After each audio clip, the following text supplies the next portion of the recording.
what's the third pillar behind the existence of the state of Israel? Well, it happens to be Diaspora Jewry. We have the fact that Jews outside of Israel have really been the only full allies of the Jews living in Israel, right? Every other nation, when it came into being, had some type of allies, fighting in the trenches with them, helping to secure their own independence. But not so the Jewish people. No nation really has gotten into the trenches and fought side by side with Israeli soldiers to protect us from all these Arab nations. But Jews in the diaspora spread out through the entire world have filled in for that role. Let's consider Jews around the world. Look at this.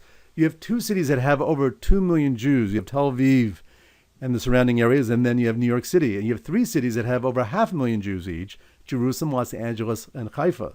And then when it comes to cities that have over 250,000 Jews, there's only one city there that's in Israel, Beersheba. The others are spread out: Miami, San Francisco, Paris, Chicago, and Philadelphia. And then you have cities that have over 100,000 Jews, and then others that have over 50,000 Jews or 80,000 Jews there.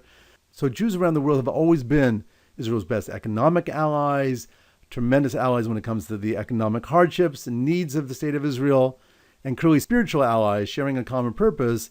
And it's a two-way street. It's not just the diaspora Jews supporting Israel, but clearly Israel is supporting diaspora Jewry in terms of giving it spiritual sustenance, right? We have programs like Birthright that have recognized the need that Jews around the world need to strengthen their Jewish identity by strengthening their bond to the land of Israel. So when you consider Israel amongst the nations, it's important to recognize how different and unique its very existence is. You have the fact that it was founded by not just immigrants and a majority of immigrants, but immigrants that keep flowing into the country, that keep stirring the pot.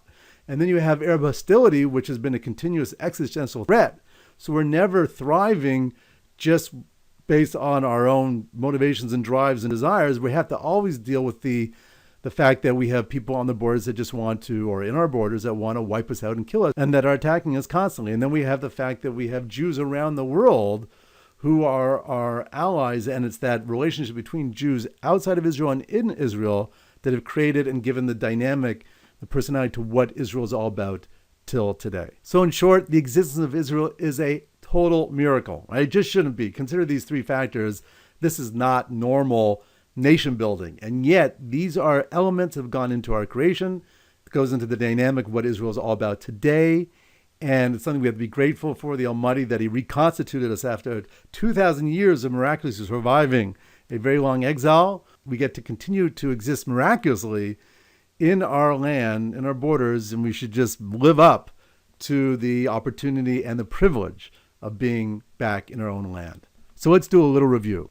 So the first thing is, when we consider the birth of Israel, it's within the context of the modern era where there was a rise of nationalism going on throughout the world. We have three pillars. The first is immigration. Then we have Arab hostility and diaspora Jewry. Within immigration, we have within the decade incredible growth of Jews. Then we have Ethiopian Jews coming and Russian Jews coming. And the challenges are, how do you acculturate people to a nation that's always changing culturally, economically, housing, education, and of course, creating any sense of unity? Not easy. Then we have Arab hostility helping to foster unity, because without each other, we'd never survive all these wars and all these attacks from so many different nations and so many different types of enemies and so many different types of war. It's non-stop.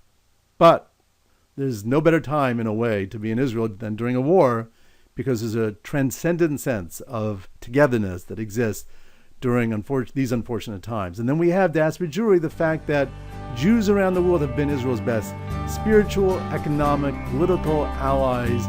They're the ones who really go into the trenches and help.